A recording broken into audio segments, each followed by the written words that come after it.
When we want to change the data stored in a table for one or more columns and rows, we need to use the update command. The update command has a syntax like this. First we type update, then the name of the table, then we can set the value for one or more columns, and at the end we can specify conditions. Now let's go to the terminal and see how it works in real examples. As you saw in the previous lessons, we have a table called students in MySQL tutorials database. I want to trace all the records by select, and this is the records that we have stored in this table.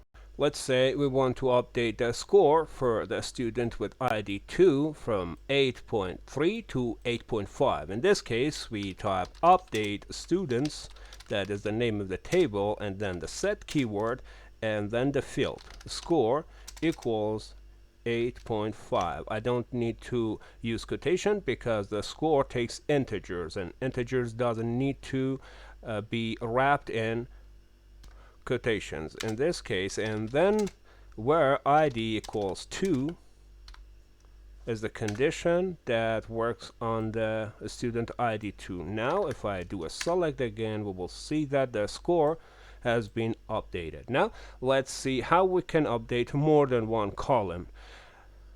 For example, this record, we want to update both last name and score as well. In this case, we do update the students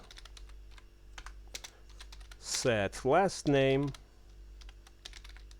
equals, this time we need to wrap it in quotation because it's a string, and then we can add more columns by separating them by comma, and score equals 8.9 where ID equals 5, and select again, and you see that both last name and score are updated.